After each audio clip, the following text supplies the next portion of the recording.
Et coucou les copains et bienvenue sur Kitchen Things, la chaîne dédiée au TCG entre copains. J'espère que vous allez bien, moi ça va super bien. Je sais, ça fait un petit moment que je n'ai rien posté sur la chaîne, mais on va y remédier tout de suite.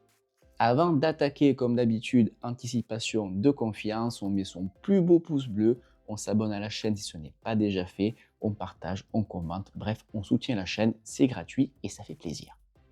De quoi qu'on va parler aujourd'hui? Eh bien, on va parler du pourquoi, du comment, de qu'est-ce qui a fait que j'ai décidé de me tourner vers Reinhardt dans ce nouveau format CC, format Post-Pro Tour Los Angeles, puisque ce n'est qu'une question de minutes, je pense, peut-être qu'avant même la fin de la vidéo, ça sera le cas, mais Dromai va bientôt passer Living Legend, donc bon débarras. Désolé pour le joueur de Dromai, même si Reinhardt aussi n'avait pas un match-up exécrable contre l'ami Dromai, même loin de là. Mais pourquoi j'estime que c'est un choix viable justement pour cette prochaine nouvelle méta, en quoi j'estime que Reinhardt me correspond, en quoi j'estime que Reinhardt va m'amuser, enfin bref, tout ça à venir dans la vidéo. Je débute à peine avec Reinhardt, c'est tout nouveau pour moi, donc comment vous dire que mes premières games, je me suis fait plutôt laver, on va pas se mentir. Merci à Enki d'ailleurs de m'avoir appris comment on joue Boltyn. Ah, quel plaisir!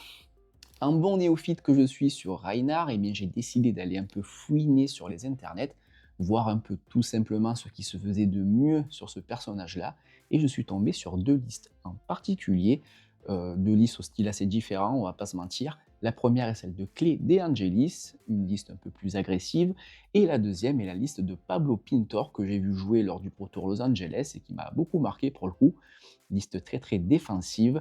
Ces deux listes-là m'ont inspiré. Je vous mets les decklists en description pour que vous voyez un peu à quoi ça ressemble. Enfin bref, voilà, je ne vous fais pas attendre plus longtemps. Je vous souhaite une très très bonne vidéo. A plus! Petit tour d'horizon rapide sur ce personnage. Reinhardt est un héros bien connu du jeu puisqu'il fait partie des papas, des anciens. Il est sorti dans le tout premier set Welcome to Wrath. Il est en quelque sorte la brute OG de Flesh and Blood et il repose sur sa capacité à Intimidate, capacité qui consiste à bannir de façon aléatoire et temporaire des cartes de la main de l'adversaire, limitant ainsi ses possibilités de défense. Cet effet trigger à chaque fois que l'on va défausser une carte avec au moins 6 de force pendant notre action phase. Le payoff de base est toujours le même, jouer Blood Rush Below, défausser une carte à 6, intimider et bourrer l'adversaire en proposant en moyenne 18-20 dégâts dans le tour à l'aide de nos clos boostés aux hormones et d'une dernière petite attaque à 6 ou 8 encore une fois boostée aux hormones. Cela dit, la sortie de Heavy Hitters a apporté quelques petites subtilités, quelques ajustements au gameplay initial. Tout d'abord, Heavy Hitters a apporté plusieurs moyens de gagner Go Again sans risque au travers des jetons Agility. Ces jetons nous ouvrent de nouvelles lignes de play, des nouveaux setups inédits mais surtout de la consistance. Terminé de compter uniquement sur le hasard des Scapskin Laters, Reinhardt devient enfin maître de son destin, du moins de sa chance.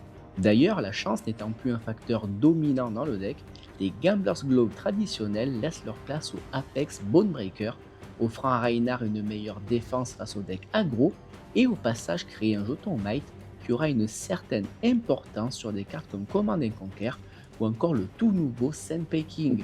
En effet, dans Flesh and Blood, la plupart des cartes défendent à 3 en moyenne, et du coup proposer 7 au lieu de 6 va souvent obliger l'adversaire à défendre avec une troisième carte s'il ne veut pas subir l'effet audit de ces cartes.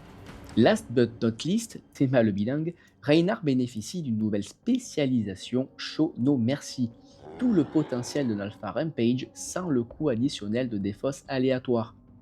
La carte offre encore une fois plus de stabilité et son plus 3 est assez facile à activer. Associé à des barraging beatdown, vous allez mettre l'adversaire dans une situation de perdant-perdant sur sa phase de défense. En effet, s'il ne défend pas avec sa main, c'est le barraging beatdown qui va booster l'attaque, et inversement, s'il envoie le restant de sa main, c'est l'effet de Show No Mercy qui va trigger. Après, attention, Alpha Rampage ne devient pas obsolète non plus, puisqu'il a toujours son mot à dire, notamment dans les match-ups plus contrôle. Ce sont pour moi les principaux upgrades que Heavy Hitters a apportés aux héros, mais vous verrez que d'autres sucreries sont également jouées comme Rawhide Rumble. Dans Reinhardt, ça revient à 6 dégâts et double Intimidate avec le Beat Chest. On va dire que ça fait plutôt bien le taf. Tu vas me dire, Raph, ton Reinhardt, il perfe pas des masses. Et je pourrais pas te dire le contraire. Reinhardt est très loin d'être le tier S du format, Mais ce qui m'a donné envie de le jouer, c'est tout simplement la multitude de possibilités que le héros offre. Agression, mid-range, contrôle, on peut jouer les clos, on peut jouer le club, on peut jouer la mid-axe. Tant de builds possibles et viables que le héros devient un véritable casse-tête à builder. Son petit cousin Caillot, le roi de l'aggro, est certes très fort, voire même monstrueux, il n'y a qu'à voir la façon dont il domine les top 8 des derniers tournois, alors qu'il est même attendu, mais au fil des games, je trouve son gameplay plutôt linéaire et prévisible. Après, attention, je ne dis pas que le deck est facile à piloter ou à affronter, je ne dis pas que c'est easy win, bien au contraire. Dans Flesh and Blood, il n'y a pas de deck facile, ça n'existe pas. Je dis juste que son gameplay manque de diversité et que j'ai parfois l'impression de faire toujours la même chose. Du coup, j'avais besoin de voir autre chose de différent pour ne pas me lasser et revenir un peu plus tard. Coup de bol, Reinhardt partage pas mal de cartes avec lui. De plus, j'aime les decks qui ne sont pas évidents à piloter, qui demandent un certain skill et un certain temps à maîtriser. Reinhardt est certes une brute, mais il est loin de taper dans le tas sans réfléchir. Bien au contraire, il attend le bon moment, il patiente jusqu'à assembler les bonnes cartes, trouver l'ouverture et la oui en bonne brute qu'il est, et bien il va vous écraser le crâne bien entendu. Voir jouer Pablo Pintor lors du Pro Tour Los Angeles a été une révélation. Pas de Wild Ride ou de Bear Fangs, pas de draw discard aléatoire, mais un Reinhardt tout en maîtrise. Très défensif avec beaucoup de défense-réaction, un deck qui n'a pas peur de juste tanker un max de dégâts et proposer des petits coups de clos à 3 en attendant le bon moment de faire mal. Quel plaisir de voir autant de maîtrise dans la gestion de la tempo d'une game, notamment contre Caillot. Après, attention, n'est pas Pablo Pintor qui veut, on n'a pas tous le même niveau les gars. Au moment où je tourne cette vidéo, il n'est qu'une question d'heure avant que Dromai ne soit Living Legend et la méta risque de bouger encore une fois. Le deck à abattre va clairement devenir Caillot et pas mal de decks défensifs risquent de monter en puissance pour le contrer. Reinhardt me semblait un bon compromis car il peut s'adapter à presque n'importe quel archétype. Très défensif pour contenir l'agression, mais capable de switcher face au match-up plus contrôle en passant en dessous. Aller donc plus vite avec l'intégration des Agile Wind-Up pour le Go Again, mais aussi des Enlightened Strike par exemple et Alpha Rampage pour mettre une pression constante sur les gardiens de passage comme Victor ou des personnages plus mid-range comme Kassai. Même contre Kano, il a de quoi se défendre, un arcane barrière 3 avec beaucoup de bleu associé à des Oasis Respite et de l'Intimidate.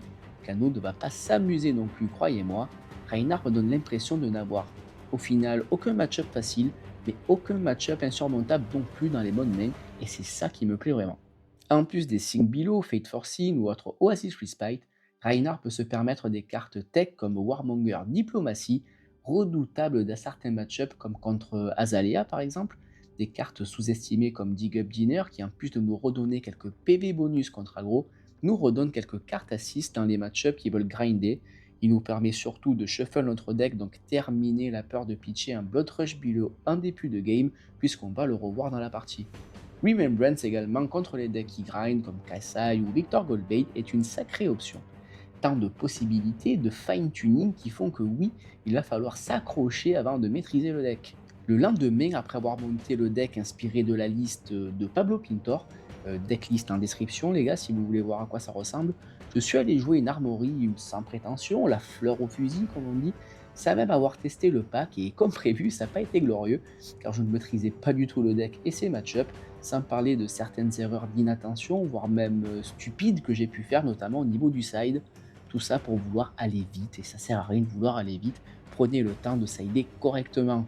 Je me rappelle avoir dit à Bruno Bonopo qui jouait Kano, je suis NBA, et oui, quelle idée de garder des Singbilo contre Kano, quelle idée de ne pas rentrer les Agile Wind-Up rouges contre Victor pour le presser alors que je le sais en plus. Abretiva.